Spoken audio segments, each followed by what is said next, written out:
What is going on, guys? Fitcho here and welcome back to my MotoGP 17 career mode. Today we're here for episode number 6 and round 5 of the Moto3 World Championship at the Le Mans circuit in France. Let's go. So here we are at Le Mans and we have a little bit of a curveball today. It is raining for the first time in this series, and this will be the first time ever on this game that I've actually ridden in the rain. So this is going to be very, very interesting. It's going to be a real learning curve to learn how the bike actually behaves when the track is wet. Let's go. So here we are on track in qualifying as we come down to the final two corners out of the final corner and onto the pit straight. We're about to start our first timed lap here in qualifying, and the target is a 1:48.239 as we head up towards the famous Dunlop curve. There are bikes coming out of the pit lane. Hopefully they don't get in our way too much down towards the Dunlop chicane. Get the bike stopped, flick it in, then flick it back to the right, and now up to the famous Dunlop bridge as we go under the bridge and down towards the scene of a very big accident in real life in Moto3 this year, when there was oil on the track and half the field went down as Antonelli, our teammate, is trying to pass us here in qualifying, but that doesn't bother us too much because right now we are just trying to learn the track and learn these conditions. Is now down to the left-hand hairpin and power out of there. It's a tricky exit because it tightens up a bit more there than you think, and I found it's quite easy to run out there onto the grass. Is now back on the brakes. So this very difficult double apex right-hand hairpin as we run it a little bit deep, and we struggle on the traction a little bit there. We keep the bike upright, and we're back on the power as now we blast down this short, actually fairly long straight for this track towards this fast chicane, back down to second gear, flick the bike in and then flick it back to the right in the dry. That right section is close to flat out, but so far this has been a very slow lap as we're learning these conditions down to this very tight right-hander, and then we flick it back to the left, another very tight left-hander. That's sort of a chicane, a very open chicane that comes back on itself quite a lot. Now down to the final two corners. It's quite tight because that final corner is a lot further than you think. There's quite a big distance between the two last corners. We set a time of 1:50.1, 1.8 seconds off the best time so far. So we're gonna have to do a few laps here and just get a feel for this track and these conditions, and hopefully we can better that time. Oh yes, yes, what a lap! We take pole position by half a tenth at this stage. It's taken a lot of laps to get that, and it's slowly been coming down the time, but finally a nice and competitive lap, and we go top of the session for now. Oh, there we go. It's been beaten by Johan Mir, who's gone 1 and a bit tenths quicker, and we've been knocked to second place. Far out. We have been shuffled all the way back to 11th place in that qualifying session. That has not gone to plan at all, but Johan Mir has taken pole here in France with Aaron Canet and Jorge Martin joining him on the front row of the grid. And then you got John McPhee, Romano Finardi, and Nicolo Bulliga on the second row, with Nicolo Antonelli, Andrea Migno, and Fabio Di Gianantonio on the third row, Philip Ertl, myself, and then Gabriel Rodrigo on the fourth row. I think it did dry up a fair bit at the end of the session, seeing that Mir has done a 1:46.8 and we only did a 1:47.7. Maybe it wasn't the best idea just to skip through the rest of the session after I set that lap. And as you can see in the background, the track does actually look rather dry, so I think I've stuffed that up a little bit. We're going to be starting back in the pack, but that should make for an exciting race. Let's go. So it is race day here in the west of France, and the heavens have opened. It is absolutely pissing it down for today's French Grand Prix. Torrential rain, 13 degrees air temperature, and only 17 degrees track temperature. This is going to be very, very interesting. I don't feel that I actually have the best pace in the wet conditions, and we're already starting down in 11th place, so this might be a bit more of a damage limitation race today here at France, but we'll see how we go. Let's go. Just a few few more seconds for the race to start. Will those riders on the front row be able to make the most of their advantage? Will those pre-race nerves get the better of them? Here we go. It is race time here in France as we get the bike up into first gear. The revs rise. The lights come on. And it's lights out, and away we go. The French Grand Prix is underway, and we get a decent start from 11th place on the grid. We're right on the back of DG Antonio as we pull to his inside, and up the inside of Mignot as we head up towards the Dunlop curve. Can we look up the inside of Bernardi? Yes, we can, as we've got lots of bikes around us. Antonelli down diving up our inside into the Dunlop chicane. We push up the inside of Bulliger and up the inside of a whole heap of bikes, and we're already up into 4th place as we've got our teammate Antonelli right in front of us, and it looks like Johan Mir leading this Grand Prix as we head through this long right-hander for the first time in today's race. And John McPhee pushes up our inside into 4th place, is now down to the hairpin. Can we try it back up the inside of the Brit? Yes, we can. Back into 4th place. We don't run it too deep, and we hold on to that position. It looks like Mir has lost the lead. I can't quite see who that is. Possibly Aaron Canet. Now leading this Grand Prix is now down to the tricky double right-hand apex hairpin. And I'm pretty sure that is Canet leading this Grand Prix from Johan Mir, our teammate Antonelli, ourselves, and then even Jorge Martin right behind us. So it looks like he has jumped John McPhee as we now head down towards the chicane, and we don't want to let that top 3 break away too much as Jorge Martin throws it up our inside, and we're going to throw it back up his inside as he runs very, very wide there on the exit. Oh, there he goes. Martin just forcing his way up the inside. Very, very aggressive there. Not much we could do as he just barged us out of the way.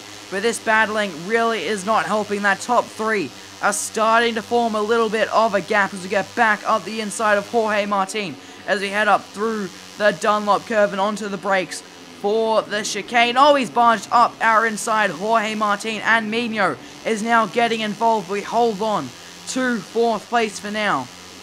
Here comes Mignot and Martin up our inside through this long right-hander, and John McPhee is going to get involved as well as he sneaks up our inside, but we get the better drive and hold on to the places. Now down to the hairpin. McPhee is trying, and we've run a little bit deep. That's going to give him the opportunity. He's going to take it and take 6th place off us as we are down to 7th. Make that 8th, make that 7th as Bastianini almost made that move stick on us as we ran it wide into the grass. But here he goes up our inside. He's trying to force the issue, and Philip Erdl is following him through. And we've been shuffled down to 9th place. We're getting pushed around right now, and this is not what we want at all. As now in the slipstream of Philip Erdl. Can we try something down towards the chicane? No, we just want to stay patient.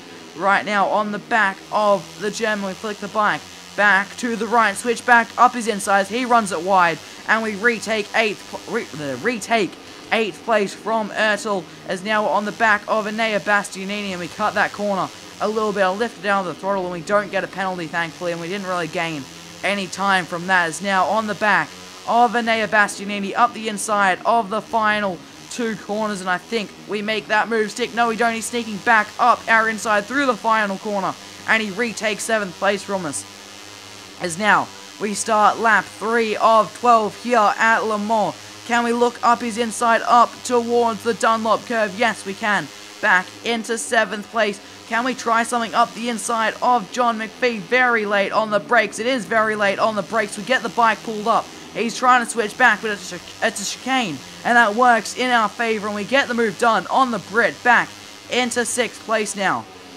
Here comes Enea Bastianini up our inside, down into this double apex hairpin, and he looks like he's got that move done, as we couldn't quite get the switch back on him as he got the bike pulled up quite nicely, but in the slipstream down towards the chicane, up his inside, and an easy move back into 6th place. But is he going to try it into the chicane? Yes, he is. So is John McPhee, Philip Erdl, and another bike, but we hold on to 8th place. Philip Erdl couldn't quite make that move stick, but we still lost 2 places there to McPhee and Enea Bastianini, and this is really not helping. We're starting to lose touch with those other 2 bikes that managed to sneak through, and it looks like this is now turning into a battle for 6th place.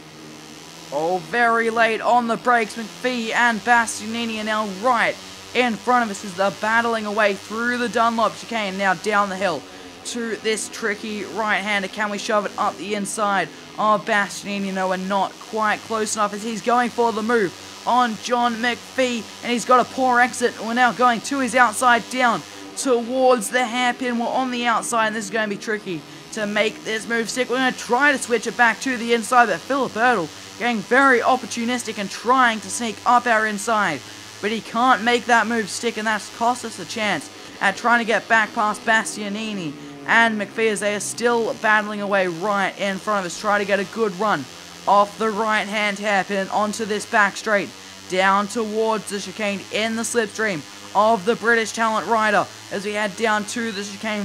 Ertl is thinking about it right behind us, is now onto the brakes. Ertl, he's more than thinking about it, he's trying it up the inside, and it looks like he's got that move done. No, he's run it a little bit wide, we've run it wide as well, but we managed to hold on to 8th place for now.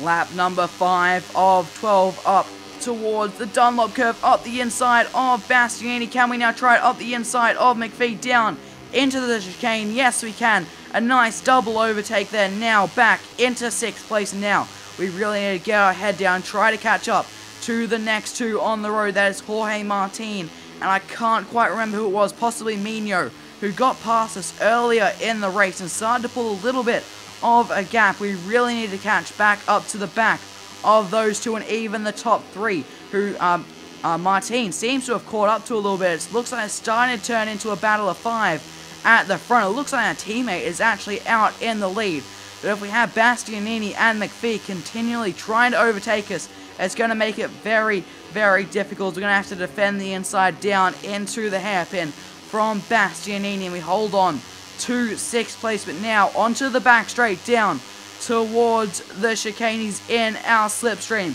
Is he going to try it up our inside? I think he's gaining on us as now we jump onto the brakes, turn the bike in. There he goes, Bastianini up our inside, and McPhee gives us a little bit of a hit, and this is really not going to help us in catching the top 5. Back up the inside of Bastianini into the right-hander, and we retake 6th place. Oh, Philip Ertl is thinking about it up our inside through the hairpin. He pushes us wide, and Bastianini capitalizes on that and takes 7th place, and now he's got the run on Ertl, and he takes 6th place from Ertl. And now we have the run up the inside of Ertl and up the inside of Enea Bastianini down into the chicane. We've run a little bit deep, try to pull the bike back for the second part. We run it deep again, and we've lost out to Ertl, McPhee, and Bastianini, and we're now down to 9th place into the tight right-hander up the inside of John McPhee. Back into 8th places now. Can we look up the inside of Philip Ertl? Yes, we can. Back into 7th is now up next. We have Enea Bastianini. Philip Ertl's pushed us a little bit wide through the final corner, and John McPhee has capitalized on that and snuck up our inside as we start lap 7 of 12. We are now past the halfway point in this French Grand Prix, is up towards the Dunlop curve. That has really cost us a fair bit of time getting a poor run onto the pit straight, but down into the chicane we gain a fair bit of time. This is where we are strong on the lap, the Dunlop curve and the Dunlop chicane. That is our strongest section of the track, and we're going to try to use that to catch back up to the 3 in front. Up towards the Dunlop curve around the outside of John McPhee, and now onto the brakes for the chicane. Can we try it up the inside of Bastianini as Philip Ertl sneaks through, trying to follow the German, but we can't quite make that work. We've got back past John McPhee and up into 8th place as we've got Bastianini and Philip Ertl in front of us. And it looks like the battle for 4th place isn't actually that far ahead of us now. Here comes John McPhee up our inside, down into the chicane. We go very late on the brakes. McPhee slips up our inside. Is he going to run it a little bit wide, a little bit far out on the exit curve? And we sneak back up his inside, down into this right-hander. But Ertl and Bastianini are starting to pull away a little bit as McPhee swaps back to our inside and retakes 8th place from us. In the slipstream of John McPhee, can we try it up the inside of the Dunlop curve? Yes, we can. Back into 8th place is now hard on the brakes for the Dunlop chicane. Try to catch up to Ertl and Bastianini as much as we possibly can, as we are on lap 9 of 12 now here at Le Mans. Oh, John McPhee's trying up our inside into the hairpin, and he seems to have got that move done. For 8th place, we're going to say right on the back of the Brit in his slipstream. Can we try it up the inside into the right-hander? Down here, a little bit of contact. We've got the line, and we should be able to make that move stick. Back into 8th place. We're on lap number 10 of 12 here in Le Mans. Only 2.5 laps remaining, as John McPhee is sitting in our slipstream, is down towards the chicane. Is he going to try it up our inside? No, he is not. Second last lap here in Le Mans, and we're trying to catch up to Enea Bastianini, who is just in front of us. We can just see him right there, just outside of touching distance, as John McPhee throws it up our inside. Heavy contact there, and we just stay on our motorbike there. Very aggressive from the Brit, as we have just under 2 laps remaining. We're trying everything we can to catch up to Enea Bastianini, and this is the closest we have been for a couple of laps now. Here goes John McPhee up our inside, down into the chicane. We're going to try to turn in and cover him off. We've got the inside line for the second half of the chicane, and we hold on to 8th place for now, as we are really starting to catch up to Enea Bastianini with just over 1 lap left here in France. Can we try it up the inside of Enea Bastianini? No, we can't quite do it at the final corners. Out of the final corner, we start the final lap here of the French Grand Prix in Le Mans. We've got the slipstream on Bastianini up the inside as we head up towards the Dunlop curve, and we should be able to make this move stick through the Dunlop curve, and now onto the brakes for the Dunlop chicane. Cover the inside line, and we've got that move done. Now up into 7th place. Is up next. We have Philip Ertl, but I think with less than a lap to go, it's too late to try and catch the German. We just have to worry about Bastianini right behind us, and of course, John McPhee. Down towards the hairpin. Is he going to try it? I just saw the front of his bike. There he goes, up the inside of the second half of the hairpin. He gets that move done, but we get a nice exit off the hairpin, back up his outside, and it's a drag race down towards the chicane. He's got the inside line. Now onto the brakes. Going to try to turn in, a little bit of contact with the back of his bike, and John McPhee has just come out of nowhere and passed the pair of us, as now we only have 4 corners to go. Back up the inside of John McPhee into this tight right-hander. Cover off the inside line, so we can't go for the switchback now. Into the left-hander. He can't get us here. Only 2 corners to go here in the French Grand Prix. Onto the brakes. Cover the inside line into the final corner. The checkered flag is out. Power out of the final corner, up towards the line, and we cross the line to finish in 7th place in today's French Grand Prix. And considering the conditions and where we started, I'm actually quite happy with that result, as our teammate Niccolo Antonelli has gone ahead and won today's French Grand Prix by almost 4 seconds to Joan Mir and Aaron Canet. Then in 4th place was Jorge Martin, with Andrea Migno in 5th, Philip Ertl in 6th, myself of course sitting in 7th. John McPhee finished just behind us in 8th place, just over 1/10 behind us there in the end. Enea Bastianini, of course, the other bike we were fighting with, finishing in 9th place, and Romano Finardi rounding out the top 10. So Joan Mir has retaken the lead of the championship with 89 points, and then you have myself sitting there in 2nd place on 88 points, only 1 point behind the Leopard rider. So it looks like it's going to be a very close and tense title fight between me and Joan Mir. And then in 3rd place we have Andrea Migno and Aaron Canet, actually, as they are both tied for 68 points apiece. Then you got Niccolo Antonelli, our teammate, now jumping up into 5th place with today's race win, sitting on 59 points. In the Constructors' standings, KTM continue to lead with 111 points. Honda sit in 2nd with 97 points, 14 points back. And then Mahindra and Peugeot are still yet to score any points at all.